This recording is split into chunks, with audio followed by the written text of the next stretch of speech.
My home style কুকিংয়ে সবাইকে স্বাগত। আমি আজকে আপনাদের এঁচোড় চিংড়ির কোফতা কালিয়ার রেসিপি শেয়ার করব, যেটা খুবই রিচ এবং টেস্টি একটা রেসিপি। আপনারা অবশ্যই ট্রাই করুন, এটা গরম ভাত দিয়ে কিন্তু দারুণ লাগে। তাহলে চলুন দেখে নিই এই কোফতা কালিয়া কি করে বানাতে হবে।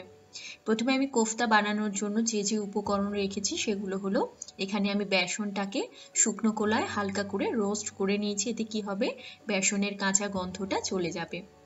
এখানটায় আমি এঁচোড় নিয়েছি, এঁচোড়টাকে সামান্য নুন হলুদ গুঁড়ো দিয়ে প্রেসার কুকারে খুব ভালো করে সেদ্ধ করে জলটা খুব ভালোভাবে ঝরিয়ে নিয়েছি। তারপর মিক্সিতে দিয়ে পেস্ট করে নিয়েছি। এদিকটায় রেখেছি আমি চিংড়ি মাছ। আমি চিংড়ি মাছগুলো একদম মিহি করে কুচি করে রেখেছি। রয়েছে পেঁয়াজ কুচি, লাগবে আমার আদা বাটা, পরিমাণ মতো নুন লাগবে। এখানে রেখেছি হোমমেড গরম মশলার গুঁড়ো, ধনেপাতা কুচি রয়েছে, একটু কাঁচা লঙ্কা বাটা লাগবে, আর লাগবে হলুদ গুঁড়ো। আমি কোফতাটা ভাজবো সাদা তেল দিয়ে। এবারে এঁচোড় যেটা আমি সেদ্ধ করে নিয়েছি তার মধ্যে সমস্ত মশলাগুলো একে একে দিয়ে দেব। প্রথমে আমি চিংড়ি মাছটা দিয়ে দিলাম। আপনারা চাইলে কিন্তু চিংড়ি মাছ কুচি করে না দিয়ে পেস্ট করেও দিতে পারেন। এর মধ্যে একটু গরম মশলার গুঁড়ো, একটু হলুদ গুঁড়ো দিয়ে দিলাম। এবারে দিয়ে দেব পরিমাণ মতো নুন। নুনটা আন্দাজ মতো দেবেন, যেন বেশি না হয়। এবারে এর মধ্যে দিয়ে দিচ্ছি পেঁয়াজ কুচি। পেঁয়াজটা একদম মিহি করে কুচি করে নেবেন, একটা ছোট পেঁয়াজ দিয়েছিলাম। আদা বাটা দিয়ে দিলাম। এবারে দিয়ে দেব আমি কাঁচা লঙ্কা বাটা, খুব ঝাল না হয় ওই বুঝে দেবেন, একটু ধনেপাতা কুচি। এবারে একদমই শেষের মধ্যে বেসন দিয়ে দিলাম। বেসনটা আপনারা বুঝে দেবেন, যদি মনে হয় আর একটু লাগবে তাহলে আর একটু দেবেন। ভাজার সময় যদি দেখেন একদম নরম রয়েছে কোফতা, তখন বুঝবেন যে বেসনটা আর একটু লাগবে, ওই বুঝে দেবেন। দেখুন এটা সুন্দর করে মাখিয়ে নিয়েছি। এবারে একটা কড়ার মধ্যে সাদা তেল গরম করে নেব আমি। এটা একটু ডুবো তেলে ভাজলেই খুব ভালো হয়। এবারে কোফতার আকারে এগুলোকে সুন্দর করে গড়ে নিয়েছি, ছোট ছোট করে ছাকা তেলে সুন্দর করে গোল্ডেন ব্রাউন করে ভাজবো। এটাকে একটু উল্টে পাল্টে নিচ্ছি। দেখুন দেখুন কোফতাগুলো খুব সুন্দর ভাজা হয়ে গেছে। এবার এগুলোকে আমি নামিয়ে নেব। এইভাবে আমি সমস্ত কোফতাগুলোকেই সুন্দর করে ভেজে নেব প্রথমে। এইবার চলুন দেখে নিই কোফতার গ্রেভিটা কি করে বানাতে হবে। এর জন্য আমার যে যে উপকরণ লাগবে সেগুলো এখানে রেখেছি। দেখুন আমি রান্নাটা করব, গ্রেভিটা করব সর্ষের তেল দিয়ে। এখানে আমি তেজপাতা, একটা শুকনো লঙ্কা আর সামান্য একটু গোটা জিরে রেখেছি ফোড়নের জন্য। রয়েছে জিরের গুঁড়ো, পরিমাণ মতো নুন রয়েছে।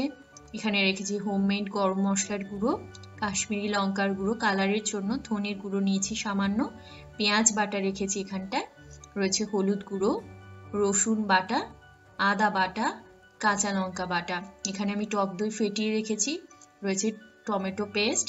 আর এখানটায় আমি সাদা তেল রেখেছিলাম, ওই কোফতাটা ভেজেছি ওই জন্য। আর সমস্ত কিছু পরিমাণই আপনারা ডেসক্রিপশনে দেখে নেবেন, আমি ওখানে দিয়ে দিয়েছি। এবারে কড়ার মধ্যে বেশ খানিকটা সর্ষের তেল গরম করে নেব। যেহেতু এটা একটু রিচ রেসিপি, তাই তেলটা একটু বেশি দিলে ভালো হয়, চাইলে কমও দিতে পারেন। ওর মধ্যে গোটা সমস্ত মশলা, তেজপাতা, শুকনো লঙ্কা, গোটা জিরে ফোড়ন দিয়ে দিলাম।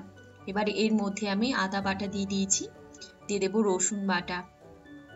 এবারে এর মধ্যে আমি পেঁয়াজ বাটাটাও একই সাথে দিয়ে দিলাম, আঁচটাকে একটু কমিয়ে নিয়েছি। এবারে এর মধ্যে আমি পরিমাণ মতো নুন দিয়ে দিয়েছি, দিয়ে এটাকে খুব সুন্দর করে একটু কষিয়ে নেব। একটু কষা হলে তখন ওর মধ্যে বাদ বাকি মশলাগুলো দেব।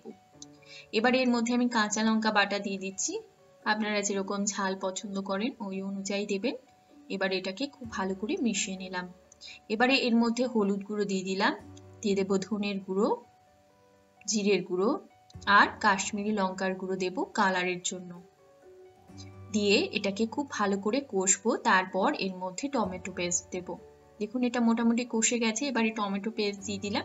টমেটো একটা ছোট্ট টমেটোই দেবেন, যেহেতু আমরা আবার টক দই দিচ্ছি। বেশি বড় সাইজের টমেটো দিলে কিন্তু বেশি টক হয়ে যাবে। যখন মশলা কষে যাবে তখন এর মধ্যে ফ্যাটানো টক দই দিয়ে দেবেন। দিয়ে দিলাম। এবারে এটাকে আরো কিছু সময় কষতে হবে। টক দইটা কিন্তু খুব সুন্দর করে ফেটিয়ে নেবেন, যেন এর মধ্যে লাম্পস না থাকে। দেখুন মশলাটা খুব সুন্দর কষে গেছে, তেল ছেড়ে এসছে। এবার এর মধ্যে আমি জল দিয়ে দিলাম। আপনার গ্রেভিটা কিরকম রাখতে চান, যদি বেশি ঘন করতে চান কম দিলেও চলবে জল, আর যদি বেশি গাঢ় না করে একটু পাতলা রাখেন সেহেতু কিন্তু আর একটু জল দিতে হবে, কেননা কোফতা কিন্তু প্রচুর জল সোক করে। যখন গ্রেভিটা পুরোপুরি রেডি হয়ে যাবে তখনই কোফতা দেবেন। কোফতা দিয়ে কিন্তু বেশিক্ষণ রান্না করা যাবে না, তাহলে কিন্তু এগুলো ভেঙে যাবে। এটাকে খুব সুন্দর করে মিশিয়ে নিলাম। এবার এটাকে একটু সময় ঢাকা দিয়ে রাখবো, তারপর এর মধ্যে গরম মশলা আর ধনেপাতা কুচি দিয়ে দেব। দেখুন এটা পুরোপুরি রেডি হয়ে গেছে। এবারে এর উপর দিয়ে আমি দিয়ে দেব গরম মশলার গুঁড়ো। উপর দিয়ে একটু ধনেপাতা কুচি দিয়ে আমি ভালো করে মিশিয়ে নেব।